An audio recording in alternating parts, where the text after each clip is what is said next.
Terima kasih Anda masih bersama kami. Bagi Anda yang baru saja bergabung, kami hadirkan kembali 3 berita utama hari ini.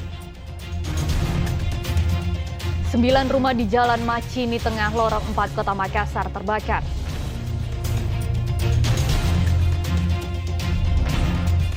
BMKG Stasiun Klimatologi Sulawesi Selatan memprediksi musim hujan akan mulai terjadi pada awal bulan November. Ribuan pencari kerja berdesakan mendatangi acara Job Fair 2023 yang digelar pemerintah Kabupaten Maros.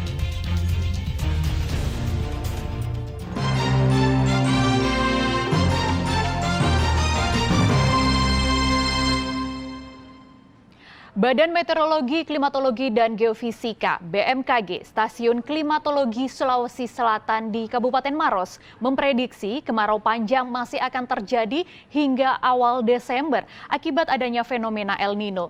Meski beberapa wilayah di utara Sulawesi Selatan sudah hujan, namun curah hujan tersebut masih dalam kategori lokal dan belum masuk musim penghujan. Berdasarkan data pengamatan BMKG Stasiun Klimatologi Sulawesi Selatan di Kabupaten Maros, saat ini beberapa wilayah di utara Sulawesi Selatan sudah turun hujan lokal, seperti di Kabupaten Pinrang, Wajo, dan Luwu. BMKG pun telah membuat peringatan dini untuk hujan. Meski sudah turun hujan, namun BMKG menyatakan belum masuk dalam kategori musim penghujan. BMKG memprediksi awal musim penghujan di Sulawesi Selatan akan terjadi pada November.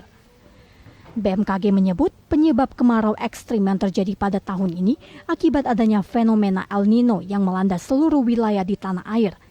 El Nino membuat musim kemarau semakin panjang dan musim penghujan semakin mundur. Ada beberapa wilayah yang sudah mengalami curah hujan, khususnya di daerah utara Sulawesi Selatan, misalnya daerah Pinrang, Rekan, Luwu itu sudah ada. Kita sering membuat peringatan dini curah hujan. Saat ini dari hasil pantauan kami memang belum masuk musim hujan.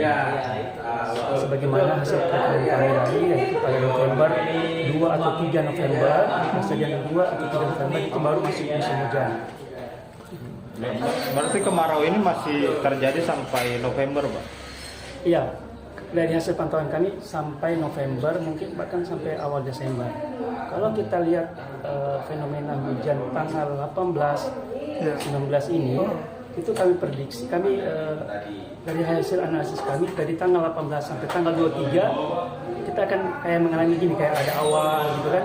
Mungkin sebagian juga ada wilayah tertentu yang hujannya jatuh ke permukaan, tapi dalam waktu lokal sekali gitu.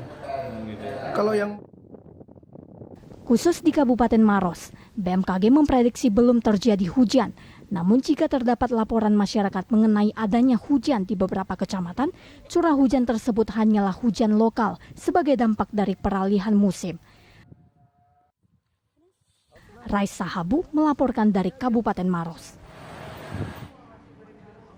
Di tengah fenomena El Nino, petani di Kabupaten Maros berhasil memanen padi di lahan seluas 50 hektar. Setiap hektar sawah menghasilkan 9,6 ton gabah. Menggunakan mesin traktor, penjabat Gubernur Sulsel bersama Bupati Maros melakukan panen raya padi di Desa Alatengai, Kecamatan Bantimurung, Kabupaten Maros.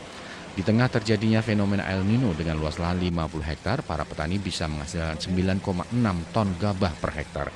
Sebelumnya petani mengaku mengalami berbagai kendala seperti kekurangan suplai air, serangan hama, serta pupuk.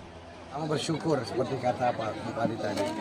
Kenapa di saat di wilayah lain di Indonesia kesulitan soal El Nino, kekeringan, justru kita desa Alatengah ini di Kecamatan Bantimurung, Kabupaten Maros, justru kita bisa melakukan panen.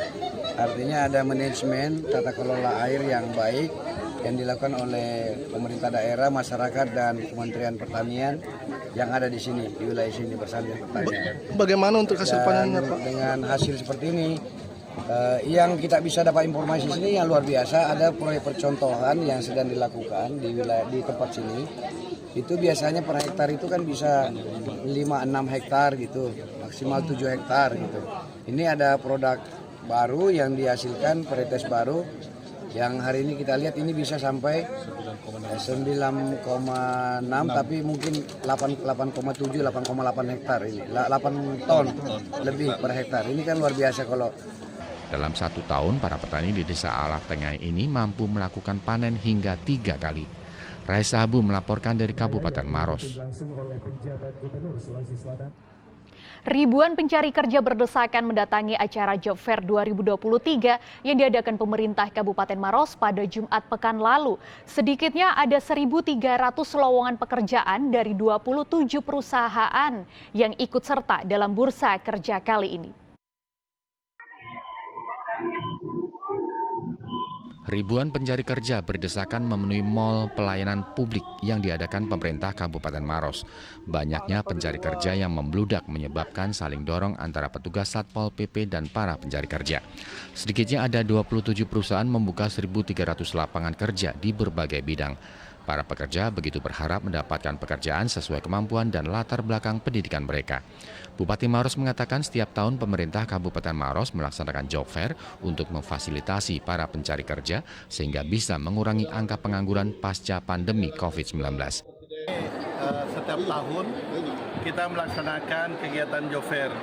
Kita rencananya sekali 2 kali setahun kita lakukan kegiatan job fair.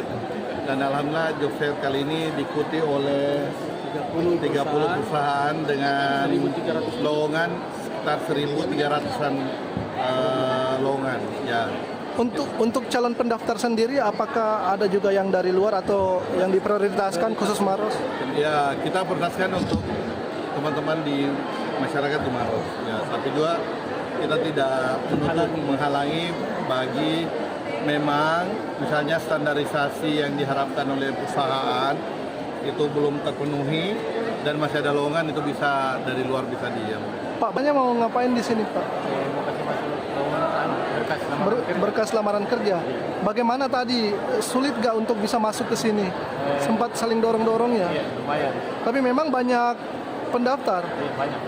Berapa lama menunggu tadi baru bisa masuk? Sekitar hampir 1 jam lebih. 1 jam lebih. Dalam 2 hari kegiatan job fair kali ini, jumlah pencari kerja mencapai lebih dari 5.000 orang. Raisa Habu melaporkan dari Kabupaten Maros.